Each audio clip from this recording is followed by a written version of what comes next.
깊게 되어 있다 하대요. 그래서 물을 이 줄기에서 깊게 빨아먹기 때문에 포도가 그렇게 우리 몸에 좋다는 겁니다. 말씀도 약속의 말씀이 좌정되어 있는 이 뿌리가 있다면 어떤 시련이나 환난이 오게 된다면 어떡하죠? 그걸 훌쩍 뛰어넘겠죠. 그런데 아무리 말씀을 들을 때 소망이 생기고 기쁨이 생기고 확신이 생기고 다짐이 생기지만 이 뿌리가 없어. 쉽게 말하면요, 대들보가 탁, 여러분 집이 튼튼한 집은 뭐죠? 대들보가 튼튼하잖아요. 날린 집의 특징이 뭐죠? 왜 우리나라는 다리가 그렇게 자꾸만 쓰러집니까? 이게 약해서 그래요.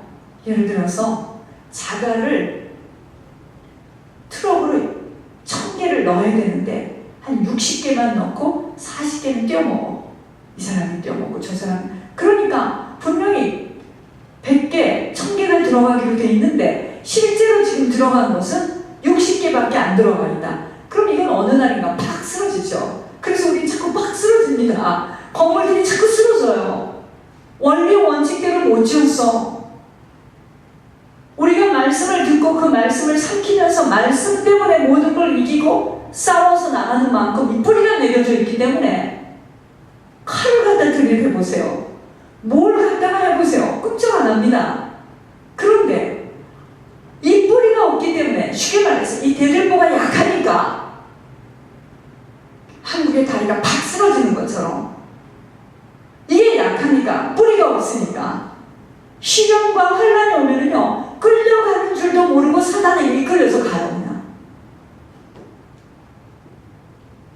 견디어 인내하지 못하기에 사단이 내놓는 카드를 확 붙들어버려요. 영적인 힘을 전혀 쓸 수 없는 힘이 없는 자입니다. 이 자는요 늘 확 뒤집어지는 상황을 만들어요. 왜냐하면 뿌리가 없어요. 이렇게 하면 어려워. 대들보가 약해요. 그거보다 더 자세한 이야기.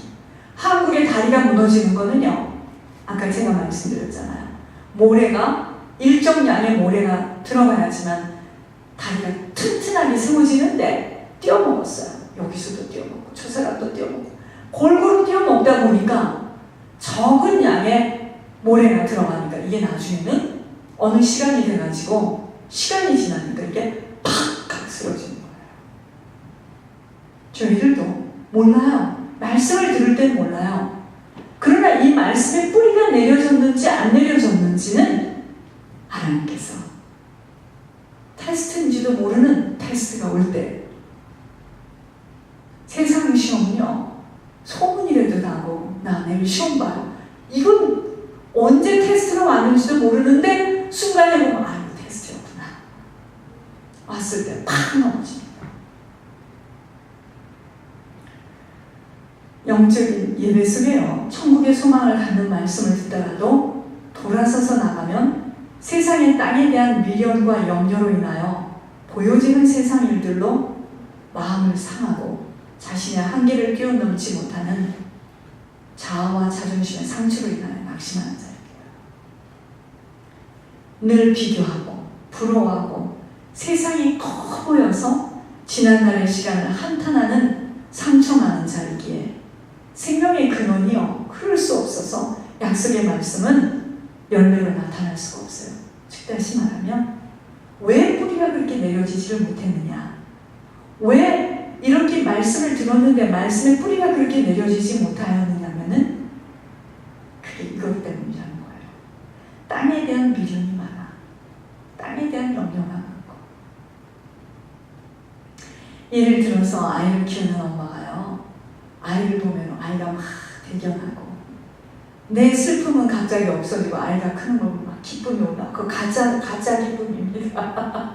그건 조금 있다요 아이의 상태에 따라 또 낙심이 오고 하늘이 캄캄합니다. 그런 사람들은 아무리 말씀을 들어도 그 들을 때뿐입니다. 뿌리가 못 내려지는 거예요. 뿌리가 내려져 있는 것이 뭐냐면 하나님께서 오직 주 안에서 그 힘의 능력으로만 강건해지는 것처럼 내가 어떠한 상황에도 주님 속으로 들어가는 거예요. 어떤 상황에도 주님으로 붙들리는 거예요. 주님 한 분이면은 더 이상은 필요 없다.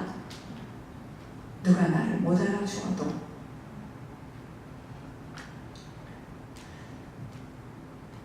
이렇게요. 세상 것이 커 보이고 세상에 대한 미련이 아직도 남아있다면 약속의 말씀은 열매로 나타날 수가 없습니다. 이러한 자들은 계속해서 실족의 상태에서 허우적거리는 것입니다. 여러분, 영적인 것은 다짐해서 되는 게 아니에요. 어떤 신념으로 되어지는 게 아닙니다. 어떤 결심을 해가지고 되어지는 게 아니에요.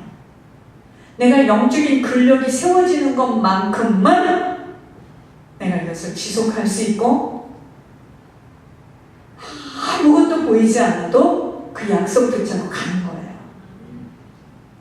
심령에 돌 자갈들로 말씀의 씨가 뿌리 내려질 수 없는 거칠고 메마른 심령이에요. 돌 자갈이 뭡니까? 사단이 거는 것들이에요.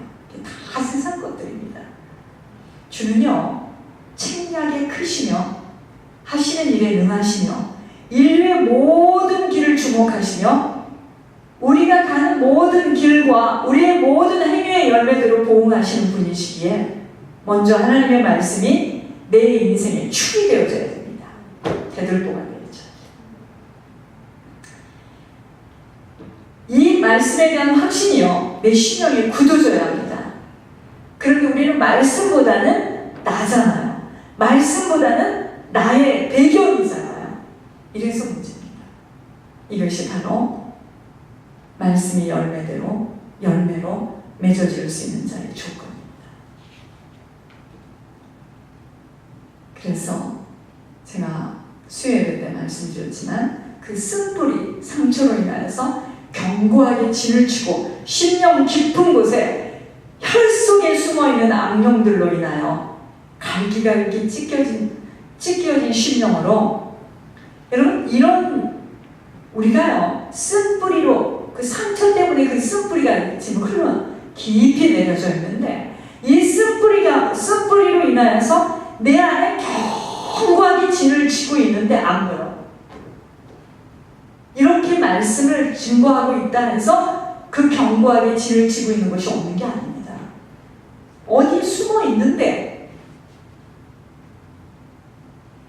이 혈속에 숨어 있는 악령들로 인하여서 사실은 우리의 심령이 다 갈기갈기 찢어져 있다는 겁니다.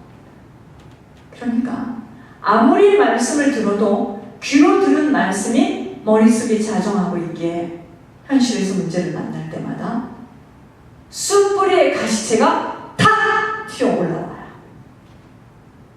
이 쓴뿌리의 가시채 때문에 아무리 기도를 하고 말씀을 들어도 생명의 역사는 절대로 일어날 수 없음이 실족의 상태이기 때문이에요.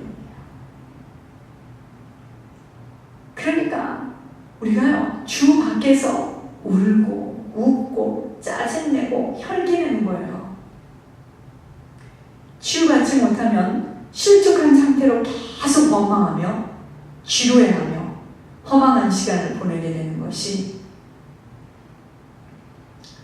착하고 좋은 심령으로 어떤 순간에도 인내하며 말씀대로 지켜 행하는, 여러분, 어떤 사람은요 계속 오랫동안 말씀을 듣고 말씀을 선포하기까지도 하였는데 늘 주 밖에서 이 일들 때문에 울고 웃고 짜증내고 혈기낸다.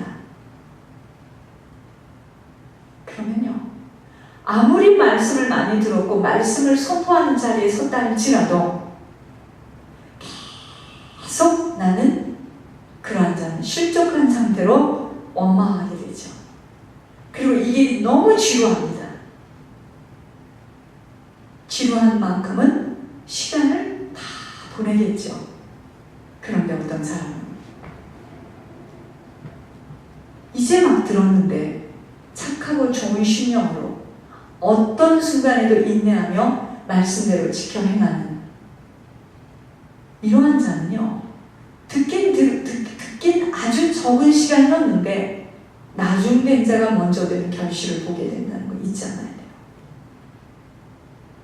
말씀을 좀 많이 들었고 많이 선포한 것이 중요한 게 아니에요. 다시 말할까요? 양의 문제가 아니라는 거예요. 어제 말씀을 들었다 하더라도 내가 오늘 착하고 좋은 심령으로 내가 변화되어져서 어찌하든 그 말씀대로 순종하기만을 위하여 내가 몸부림치고 결단하고 내가 그 말씀으로 행할 수만 있다면 나는 오래 듣고 오래 들어서 말씀을 선포하는 자보다 결실을 보게 된다는 거예요. 하나님 나라는 연륜이 아니야. 많이 들었고 많이 선포했고 그게 아닙니다. 주님은요 어떤 상황에서도 주님으로 말미암아 실족지 않기를 그리도 부탁하십니다. 실족지 않는 자가 복이 있다는 것이 곧 인내하며 그 말씀을 붙잡고 인내하며 말씀을 지켜 행하는 자가 결실을 맺는 순종의 열매를 거두기 때문이에요. 여러분 말씀을 어떻게 듣고 어떻게 행하느냐에 따라서 자신이 믿음 안에 있다라고 착각은 하지만 그 작은 믿음까지도 날마다 자신과의 엄청난 싸움에서 승리하며 승리해서 얻는 자에게 다 빼앗겨요. 내가 말씀을 많이 듣고 있어도 내가 말씀으로 이렇게 지금까지 이런 일을 해왔다 할지라도 나는 굉장히 믿음 안에 있다라고 본인은 착각할지 모르겠지만 자신과의 날마다의 그 엄청난 싸움에서 승리하지 못한다면 다 빼앗긴다는 거예요. 하나님의 말씀에 대한 신뢰도보다는 그러니까 하나님의 말씀의 그 신뢰, 하나님께서 하신 그 말씀에 대한 신뢰도보다는 현실에서 오는 엄청난 고통과 충격 때문에 그 말씀대로 듣고 행할 수 없는 만큼은 휘청거리고 실족되어져요. 이게 무슨 말이냐면요. 하늘에서 무슨 이야기를 할 때 아니 그걸 어떻게 하라는 거야 도대체. 이 작은 교회에서 육신으로는 그 말이 맞습니다. 영적으로는 틀린 말이죠. 네가 하는 거 아닌데 주님은 그러세요. 이 건방진 놈들아 네가 하는 거 아닌데 내가 어떻게 그것을 합니까? 왜 그런지 아세요? 하나님 말씀에 대한 신뢰도가 없어요. 그 계시의 영을 받은 그분의 입을 통해서 하시는 말씀이 하나님이라는 것이 절대로 안 믿어지는 거야. 그래서 그럽니다. 허연 옷 입고 지팡이 짊어지고 수염 달고 나와서 나는 하나님이다. 일어나라. 이래도 안 믿어요. 그런 하나님도 없을 뿐더러 안 믿어요. 우리가 그 말씀에 대한 하나님에 대한 신뢰도가 없기 때문에 여러분 그래서 휘청거리는 만큼은 심지가 견고하지 못하여 사단에게는 늘 축복받을 수 있는 그릇에 오물을 담도록 내어주기에 인생은 항상 불안하고 슬프고 빼앗기고 여기저기서 막 새 나가는 일이 지속되어지는 겁니다. 신앙은요 그 무엇 누구가 아닙니다. 나와의 싸움이에요. 바로 쓴뿌리로 견고하게 진을 치고 있는 내 안의 악령과 적은 믿음으로 쌓여져 있는 내 영혼의 생명의 질이 지금 함께 공존해 있기 때문에 이 두 나라와의 싸움에서 누가 항상 보혈의 피로 사단의 집을 불태우고 성령의 전을 굳건하게 쌓아 올리느냐 이 싸움이에요. 이건 지식입니다. 보혈의 피로 사단의 집을 성령을 피워가지고 불을 냅니까? 어떻게 보혈의 피로 사단의 집을 불태웁니까? 순종입니다. 순종의 행함이에요. 그때 사단이 울며 떠나갑니다. 억울하다 하면서 이 싸움을요 능순능란하게 순간순간 잘 치르는 자가 영적 힘 있는 자예요. 그 자가 곧 예리한 자고 예민한 자입니다. 결국 실족은 영적인 힘이 없는 결과로 나타나는 육신의 상태입니다. 하나님 그랬습니다. 내 가진 것을 굳게 잡아 아무도 내 면류관을 빼앗기지 못하게 하라 했습니다. 보세요. 왜 굳게 잡으라 했습니까? 또 그걸 또 빼앗는 자가 있다 하네요. 또 이기는 너에게, 이기는 그에게는 하나님의 낙원에 있는 생명나무의 열매를 주어서 먹게 하신다 했어요. 이겨요. 또 싸움이 있다는 이야기죠. 네가 어떻게 받았으며 어떻게 들었는지 생각하고 지켜 회개하라. 이기는 그에게는 내가 이기고 내가 이겨서 아버지 보좌에 함께 앉은 것 같이 네가 만약에 이긴다면 내 보좌에 함께 앉게 하여 주겠다. 그랬습니다. 생명수샘으로 인도하시고 하나님께서 우리들의 눈에다가 모든 눈물을 씻어주실 것이래. 왜 우리가 하나님 앞에